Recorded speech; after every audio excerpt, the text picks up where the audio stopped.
Good afternoon, everyone.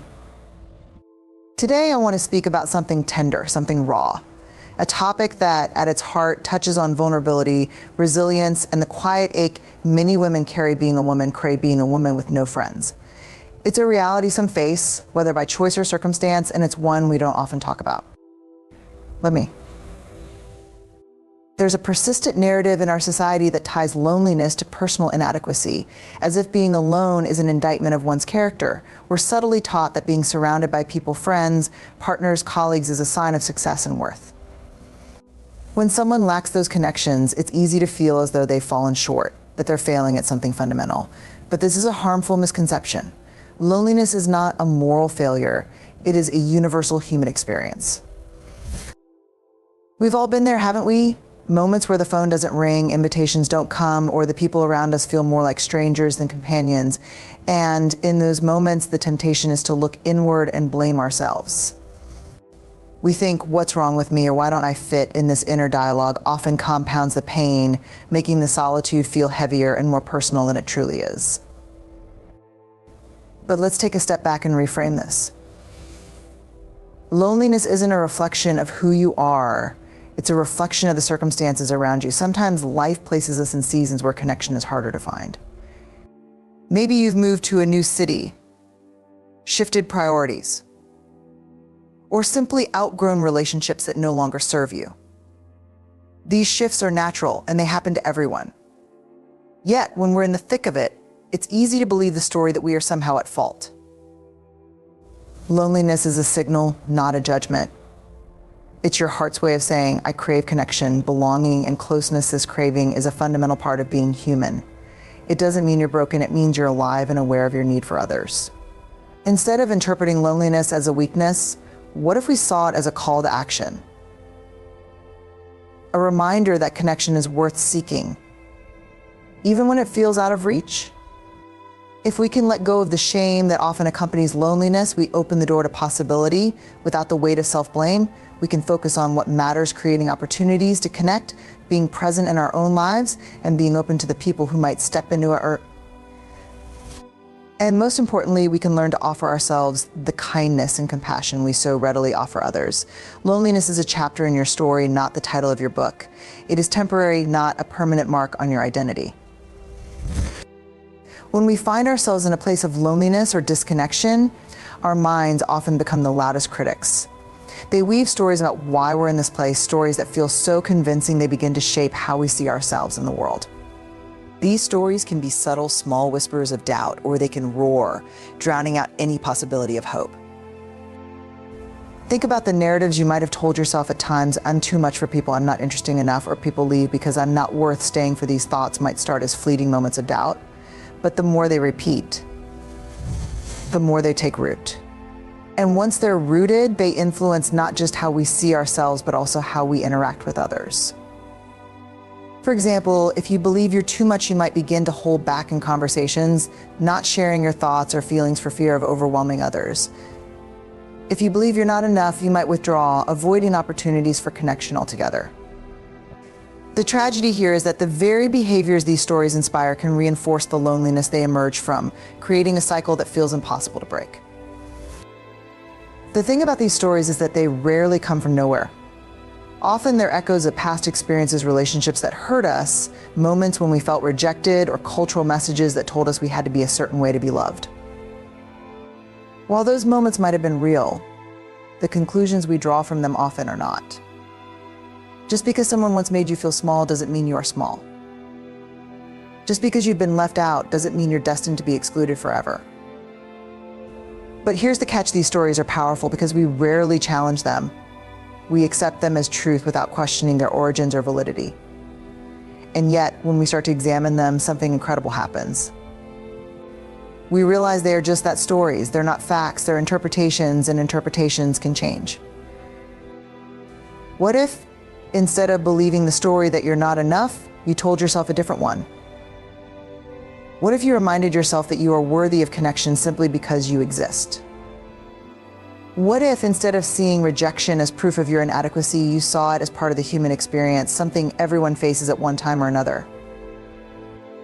Challenging these stories isn't about pretending everything is perfect or forcing positivity. It's about recognizing that the way you talk to yourself matters. It's about understanding that the narratives you hold on to can either keep you stuck or set you free. And the most beautiful thing, you have the power to rewrite them.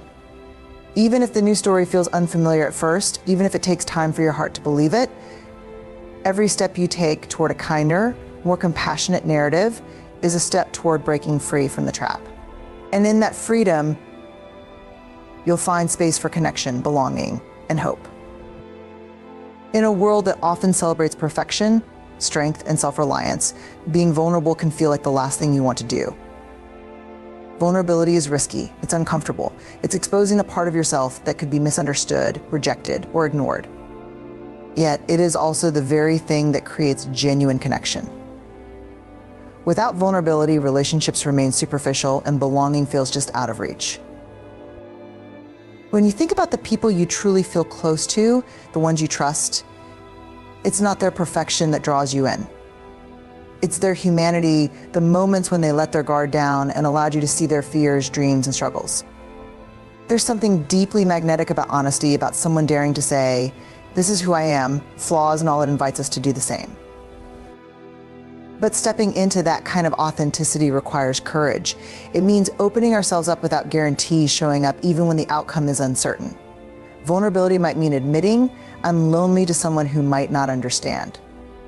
It could mean reaching out for help when you're struggling or taking the first step in reconnecting with a friend you've drifted from. Each of these actions leaves us exposed, but they also create the opportunity for true connection. The fear, of course, is that vulnerability will lead to rejection. And sometimes it does. Not everyone will meet your openness with understanding or care. But here's the paradox: while vulnerability carries the risk of hurt, it's also the only way to find belonging.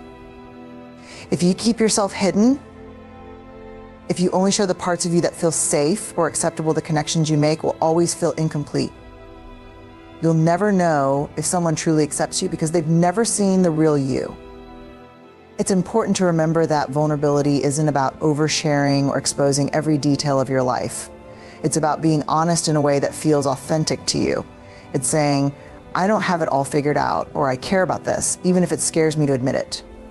It's allowing yourself to be seen, not for who you think you should be, but for who you truly are. And when someone meets your vulnerability with kindness, something magical happens. You feel seen, not for the mask you wear, but for the person underneath. That's where belonging begins, not in perfection, but in shared humanity. Vulnerability also has a way of inspiring others.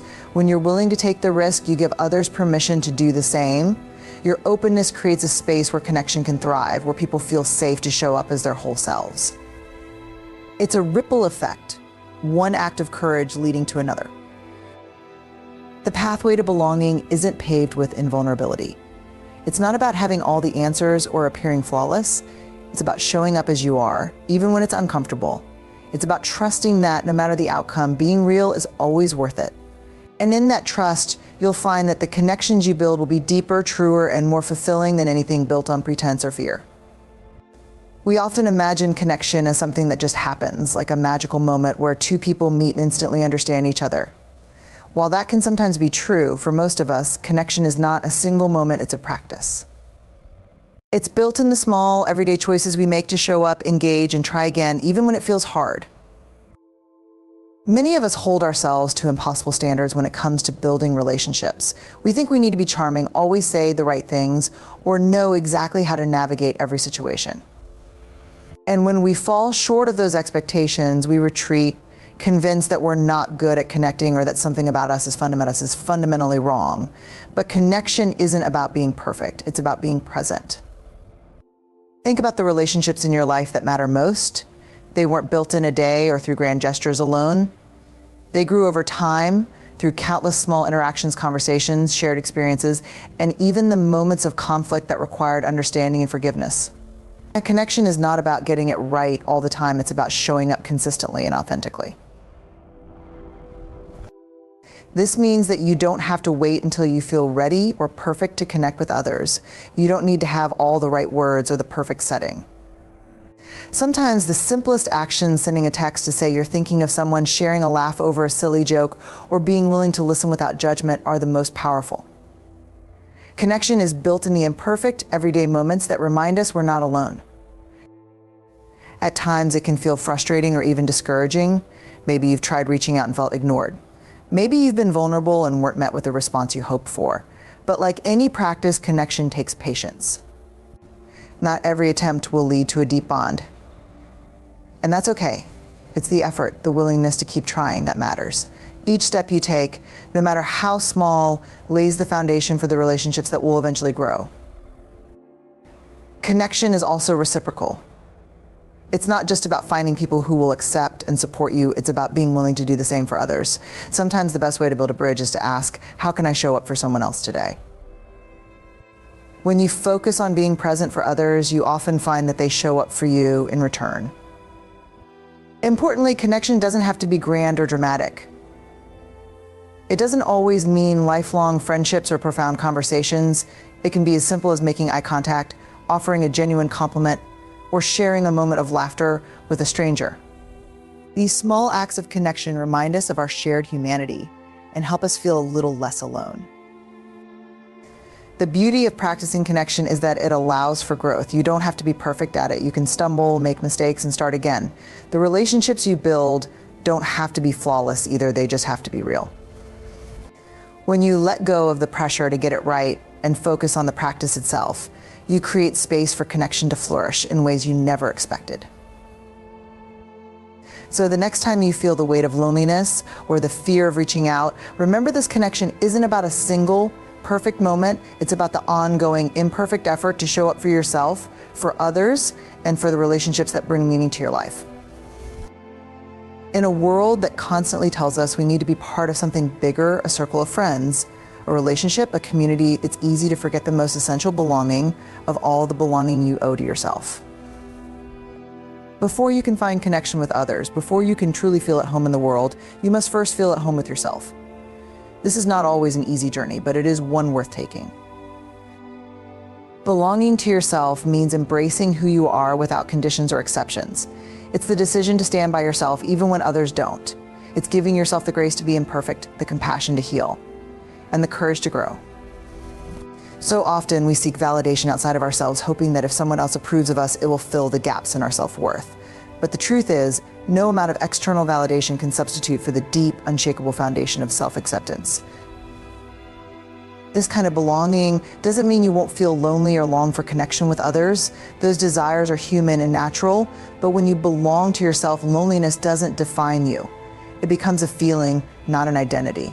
You understand that your worth isn't determined by who shows up for you, but by your ability to show up for yourself. Belonging to yourself also means becoming your own safe space. It's learning to listen to your needs, honor your boundaries, and trust your instincts. Instead of relying on others to fill your emotional gaps, you learn to meet your own needs first. This doesn't mean you won't need others or that you should isolate yourself. It simply means you approach relationships from a place of wholeness rather than emptiness. Imagine what it would be like to treat yourself with the same love and kindness you wish to receive from others. To celebrate your victories, comfort yourself in your struggles, and speak to yourself with compassion instead of criticism. When you belong to yourself, you no longer seek relationships out of desperation or fear of being alone. Instead, you seek them out of joy, curiosity, and a genuine desire to connect. This kind of belonging takes work. It requires unlearning years of messages that told you your